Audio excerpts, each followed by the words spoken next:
Hi, welcome to another edition of Business Bites from Bauer Media here in Northern Ireland. My name is Tighe, and each week on Business Bites, we are at the home of insight and opinion, and we talk to someone who can give us just that. And this week, my special guest is Jane McClenaghan, and she's the owner of Vital Nutrition. Jane, welcome to Business Bites. Thank you very much, David. It's great to be with you. Well, it's great to have you with us this week, and I'm really keen to understand the story of Vital Nutrition. Can you summarize how long has your business been around, and what do you do? Okay, so I started the business in 2001, and we offer workplace well-being solutions for businesses large and small right across Northern Ireland. So we do come into workplaces, or we also offer Zoom classes, as everybody does, I think, these days now in this kind of post-COVID world. And we offer a range of workshops on all different sorts of subjects. At the minute, there's a real emphasis on mental well-being in the workplace. So we think about mood and foods. We do a session about stress less. We do a lot of work with shift workers and talk to them about how to eat and what to bring into work and when to eat, depending on what different shifts they're doing.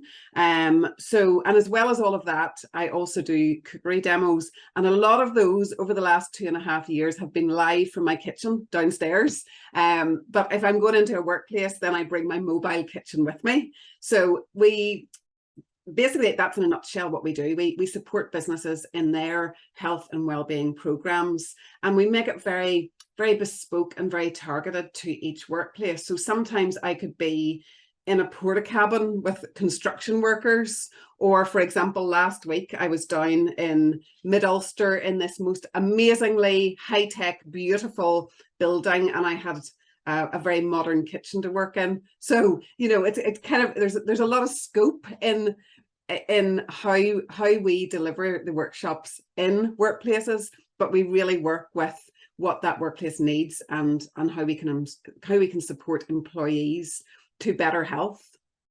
Right, that sounds great. I wanted to ask the question.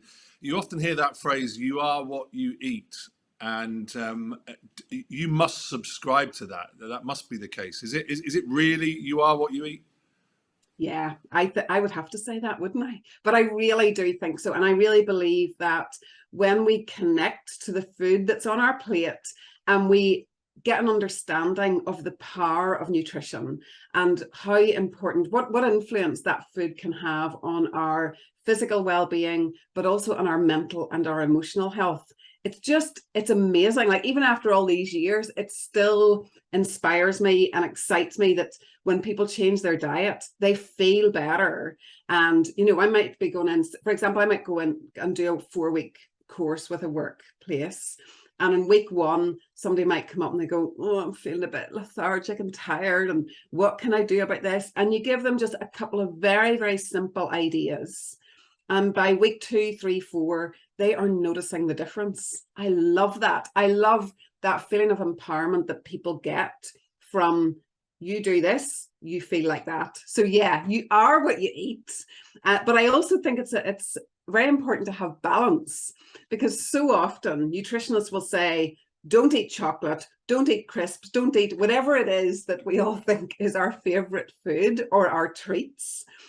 But I think it's all about balance. I think there's room for the occasional treat.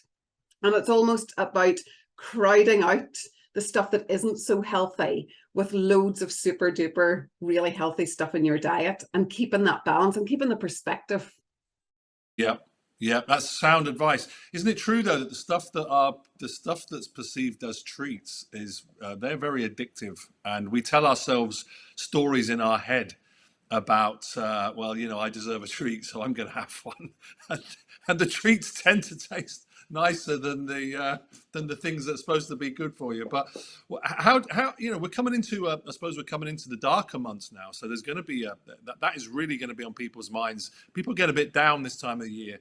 So is there anything practical that you could sort of suggest that might be worth looking at now at this time of year?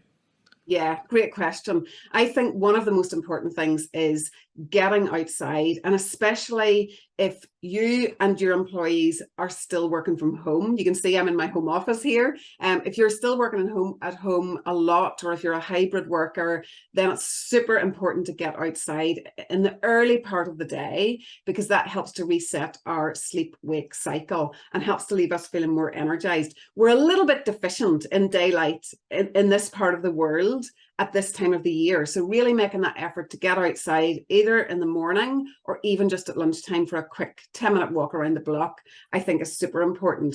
But also think about changing your diet so that you're bringing foods in that are nourishing for your mental well-being at this time of the year, and bringing a little bit of sunshine onto your plate. So think about all those beautiful colors of seasonal vegetables. So we've got things like beetroot and carrot and our green leafy vegetables, which are really rich. The more greens we have in our diet, the more magnesium we're getting in.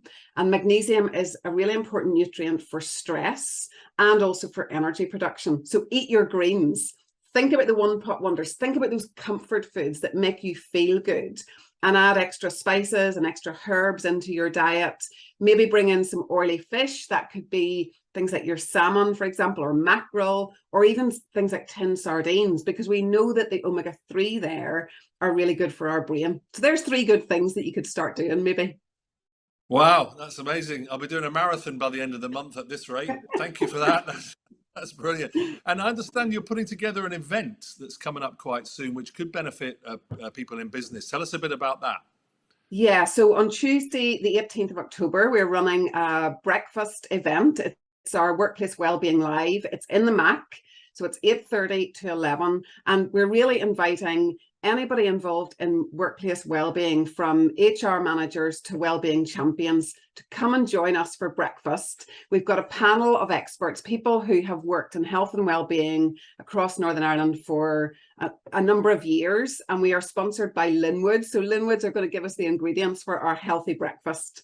So we have got, I'm going to be doing a nutrition workshop and a cookery demo on the day. We've got a fitness instructor who works with corporate health and works with businesses, called Fitness Belfast, Gary Milligan. And we've got a panel discussion which includes a GP who specialises in workplace health, Siobhan Graham, and also diversity, Mark, to talk about the importance of diversity in the workplace. So it's going to be a brilliant morning. You're going to get a really healthy breakfast, and anybody that is involved in supporting employees and really bringing well-being into the workplace, I think would really benefit from coming along and getting some ideas, and also talking to other businesses to see how they are supporting their employees at this tricky time in business, I think. Yeah, and how can people register for that? Where do we go? So you can go onto our website, which is vitalnutrition.co.uk, and you'll find our Workplace Wellbeing Live link there, and it's £7.50. So basically we're inviting you to come along and enjoy a breakfast. But if you skip over to our website, you'll find all the links there. That's great. And I suppose as we come towards the end of the conversation, when you set up that business, Vital Nutrition, I think it was 2001, wasn't it? Yes, it was, yeah. When you look back and where you are now from when you set it up, what kind of changes have you seen, or what surprised you over that period? I think, well, for me, the bits about the what I really love and what I've always been passionate about is working with groups. And I think I've seen so many changes in workplaces from, we used to do 2-day courses. Now that does not fit into a workplace event usually, or workplace's timetable. So lunch and learn sessions are it at the minute.